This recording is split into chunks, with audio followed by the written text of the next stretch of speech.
50,000 বছর নামাজ পড়লে জান্নাতে যাইবো এরকম দলিল কেউ দেয়া পারবো? হাইরবো এর কোনে দলিল দিতে পারবো তো? তোকে গাঁও আছে ফাঁকা আছে না, ল্যাংটা বাবা আছে না, সিন্নির দরবারে যাইলে হেগুনে দিতে পারবো। বাবা শাহালি যদি আমাকে জাহান্নামে নেয় আমরা জাহান্নামেই যাবো। শাহালির কেন হিসের কা উল্টে দশাই আমি কোকে গাই দিয়ে জাগা মতো শাহালি কিনলে তোর কেন মানে এর কোনে হাগল বানাইছে আমি বুঝি না। আপনারা আল্লাহর গোলামি করে জান্নাতে যান, আমরা যাবো না, আমরা শাহালির লগে থাকুম। বইনে হিড়া এটা দেখছিস না, হিড়া হিড়া গ্যারেন্ডা পাশে হিড়া কর, হিড়া দিয়ে হিড়ি কেন তোর কেন সুগারি গোটা দুনগারে দেত্রা বানা দেয়। যারা আল্লাহর গোলামি করে এরা যায় দেখেন গা মানুষের কাছে বাসে টাকা চায়। তোর কাছে চাইছে না, তোর আব্বার কাছে চাইছে না, তোর খালুর কাছে চাইছে। হ্যাঁ মন্দির থা মন্দির কোন ইয়ার নামাজি জান্নাতে যাইবো না, পবিত্র নব জান্নাতে যাইবো। কি কস নামাজি ব্যক্তি বুঝি জান্নাতে যাইতো না? জান্নাতে কি তোরা নিয়ে যাবি?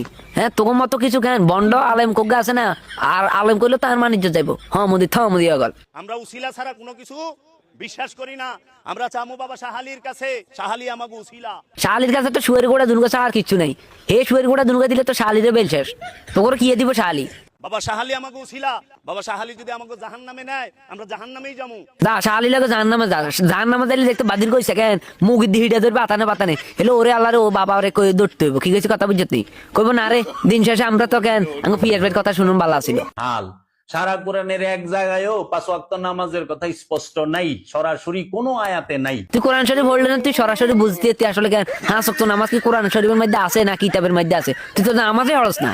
আমি তার দলিল দিয়েছি, এই ওয়াজ করার পরে মৌলভী বেগম মাথায় বাজ কইরা গেছে। আসলে কেন তোর মা তোরে কেন ছোটকাল ধরে গান দেখা পাই বড় করছে, এই জন্য তুই অন কেন তোর গান জাল লাইটা মাথা রয়ে গেছে। কি কিছু কথা বুঝত নেই তোর লাই কেন আমি বিষাক্ত কেন কিছু আনিলাম না, যদি আনতাম আজ ছুটিয়ে লাল করে দিতে।